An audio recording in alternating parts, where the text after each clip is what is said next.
What is going on, guys, and welcome back to Farmer on the Prairie.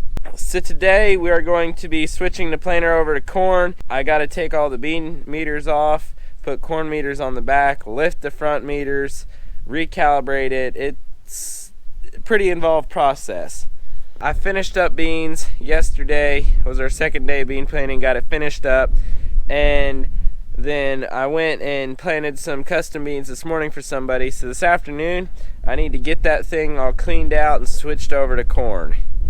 We also, one of the other things we need to do to it to switch it to corn is, here you can see our mounting bracket. It is for our Martin UMOs. It is a 2x2 28 fertilizer system where we put the nitrogen 2 inches beside the row and 2 inches below the row. So we've got 12 of those that we got to put on, and like I said, it's a pretty involved process. So we're going to start by backing the tractor over in front of the shed and unfolding the planer.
So now I've just got to take all the boxes off, empty them out, flip them over, and change the meters out on the back.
Okay, so now that we have the boxes and the meters all changed out and seat in the boxes, the top side is done. Now we're gonna pick it up, change the settings on the bottom side, put our Martin UMO, nitrogen, knives, whatever you call them. We're gonna put those on, and then we're also going to pick the front units up so we're not wearing those out while we're planting corn.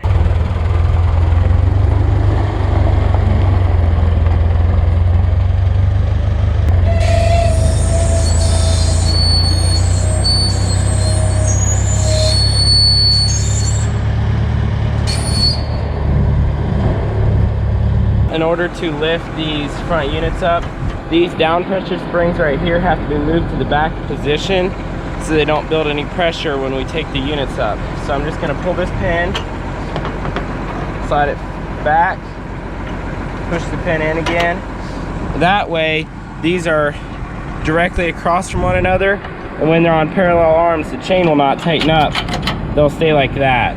Pin, slide, and tight.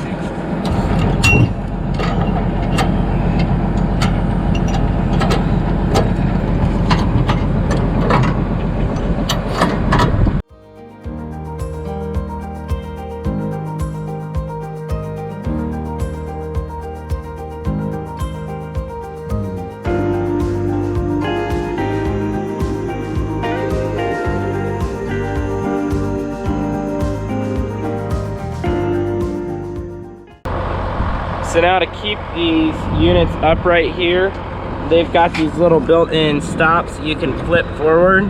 So I'm gonna pick up the front with this hook on the row cleaners, and then once I pick it up with the forklift, I'll flip both these stops forward, and that will keep the unit suspended in the air.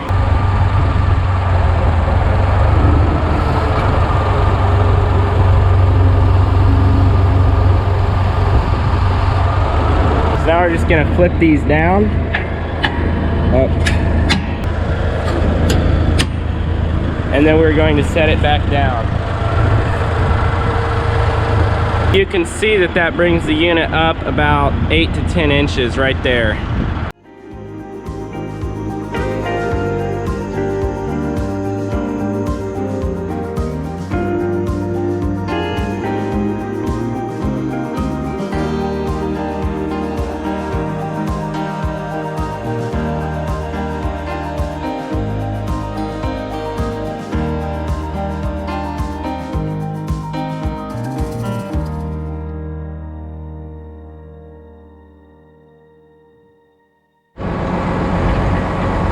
As you can see, we've got all 12 front units adjusted to the upper position now. Dad is working on changing the markers real quick. That one marker goes in and out depending on if you are planting 15-inch corn or 30-inch corn. And I'm going to go through and adjust all of the down pressure springs to this position right here, like that. I'm gonna go down through, do that to all these, and then we'll put our UMO nitrogen knives on here. I now have all the down pressure springs readjusted, and I'm going to start putting UMOs on. I know that a lot of you are going to say about the planter and me working underneath it, but I just wanted to show you guys something here. So up here on top of the planter and on top of the mast, there is this giant hook. And when I put the planter all the way up, this giant hook engages on the mast onto that big notch in there. And this hook, which you can see in proportion to the size of my hand, holds the planter up. Right now I have the hydraulics on the tractor and float. So the planter is hanging on this hook. You can also put in a support stand, which I probably will do, which is down underneath. This hook holds the planter up. Well, after working at it for a couple hours here, I finally got all the UMOs on. The UMOs go attached to a mounting plate on the row cleaner, which is right here. They go 2 inches beside the row over here. Well, I've been working on that. Dad has been working on getting the nitrogen wagon ready, and he's also been working on getting our tender trailer ready that we use when we're doing corn. And the nitrogen wagon hooks on this hitch. And for those of you who think I'm a pretty boy farmer, nah. You just saw my wintertime working style. I get dirty a lot.